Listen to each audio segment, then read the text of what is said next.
여러분 안녕하십니까? 대전에서 코로나19 확진자가 이틀 연속 1,000명이 넘는 확진자가 나오는 등 지역에서 확진세가 이어지면서 대전, 세종, 충남 지역의 코로나19 하루 확진자가 3,000명에 육박했습니다. 대전의 하루 코로나19 확진자는 1,190명으로 전날보다 158명이 늘었고 충남은 1,526명으로 367명 증가했으며 세종은 270명이 신규 확진돼 대전, 세종, 충남 지역 코로나19 하루 확진자는 모두 2,986명이었습니다. 누적 확진자도 충남은 천안 11,590명, 아산 5,621명 등 31,263명이었고 대전은 21,212명, 세종은 4,189명이었습니다. 충청권 학교 상당수가 개학해 2월 학기를 시작했지만 걷잡을 수 없이 확산되는 오미크론 변이에 불안감이 커지고 있습니다.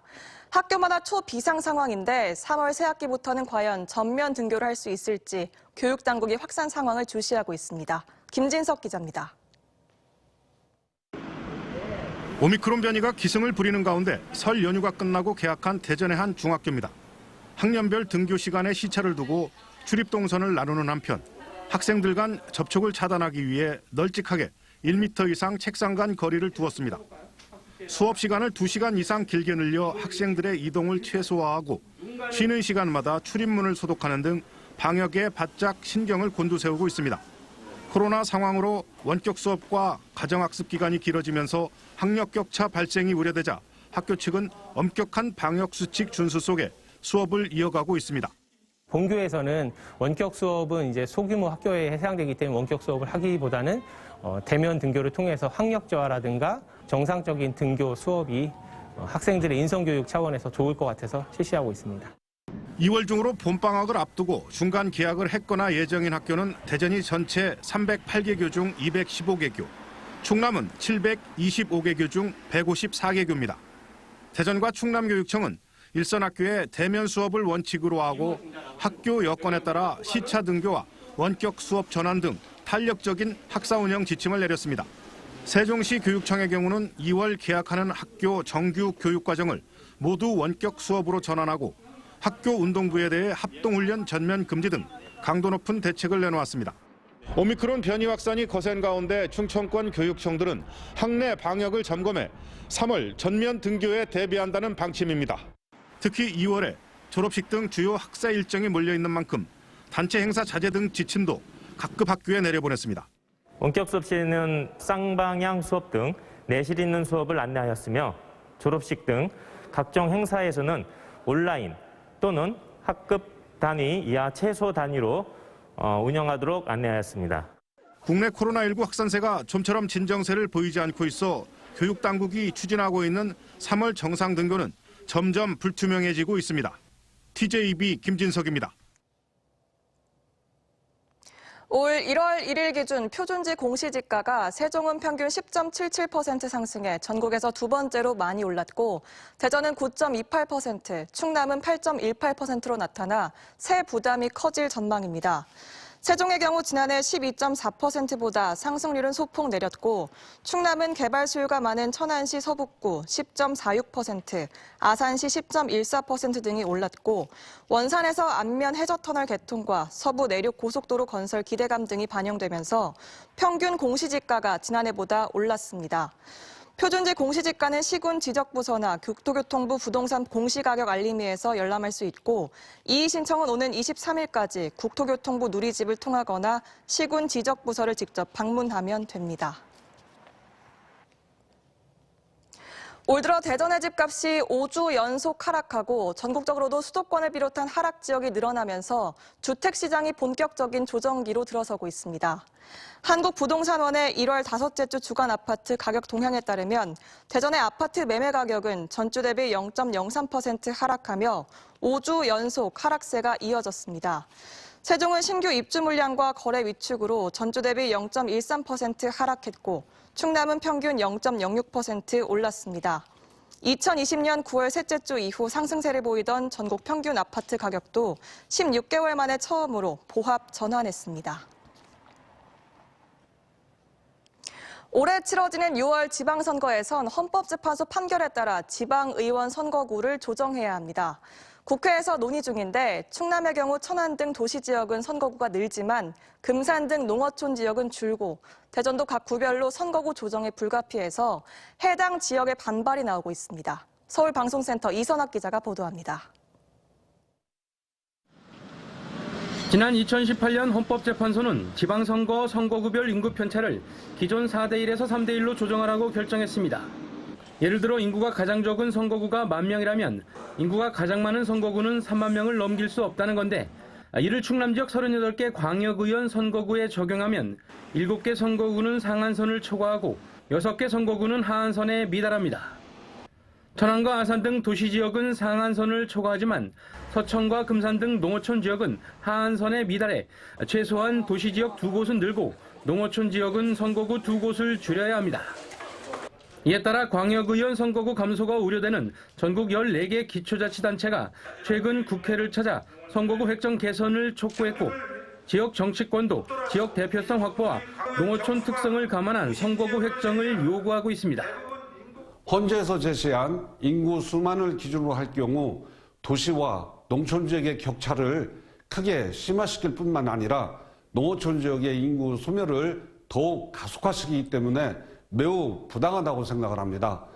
대전도 광역의원은 아니지만 기초의원의 경우 인구가 줄어든 동구와 중구는 선거구가 감소하고 인구가 늘어난 유성구 선거구는 증가가 예상됩니다. 이번 지방선거부터 적용해야 하는데 이를 논의하는 국회 정치개혁특위는 현재 광역의원 정원을 늘리는 방법과 의원수 감소 대상 지역을 이번 지방선거에 한해서 특례를 적용하는 방안 등을 검토 중입니다. 헌법재판소 판결리에 따른다고 하면 농어촌 지역구 광역의원이 줄어들 수밖에 없습니다. 그렇게 되면 지역 대표성 부분이 문제가 되기 때문에 현재 의원님들하고 심도 있게 지금 논의하고 있습니다. 선거구 획정 이후 공직선거법을 개정해야 하는 법정 시한은 지난해 말로 이미 지난 상황. 이달 18일이 지방의원 예비후보자 등록일인 만큼 최소한 그 이전에 선거구 획정을 마쳐야 하지만 정치권의 이해관계가 얽혀 있어 결정이 쉽지 않아 깜깜이 선거가 될 우려가 나오고 있습니다. TJB 이선학입니다.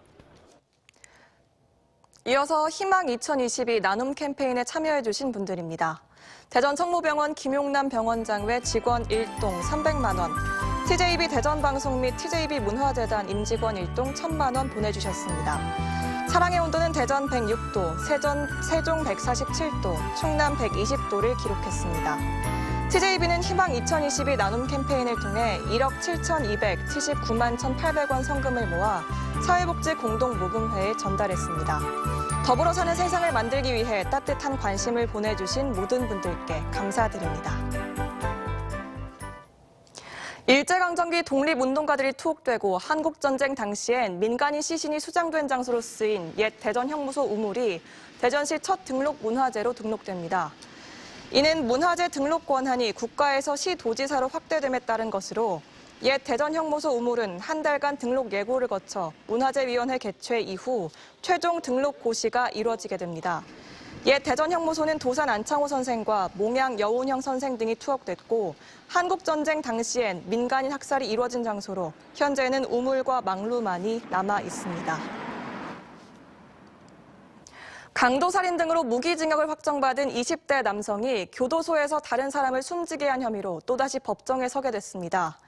대전지법 공주지원은 지난해 12월 공주교도소 수용 거실 안에서 40대 수용자를 폭행해 숨지게 한 혐의로 기소된 26살 이모 씨에 대한 첫 공판을 오는 9일 열 계획입니다.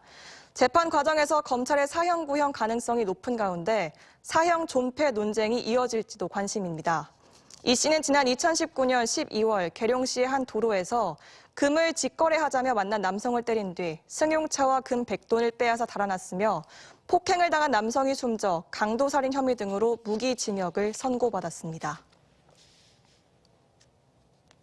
안전조치 미비로 근로자 추락사고 경위를 숨긴 현장 소장과 사업주에게 집행유예나 벌금형 등 비교적 낮은 형량이 내려졌습니다.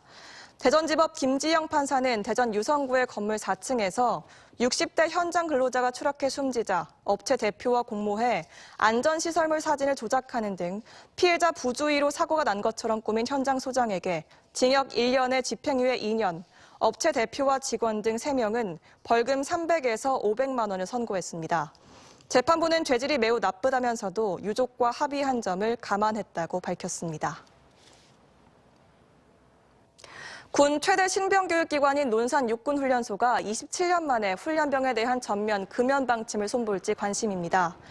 육군훈련소는 지난달 28일부터 훈련소 내 2개 교육대 훈련병을 대상으로 흡연을 허용하는 방안을 시범 적용 중으로 군은 시범 운영 결과를 바탕으로 추후 적용 인원 확대 검토에 나서게 됩니다.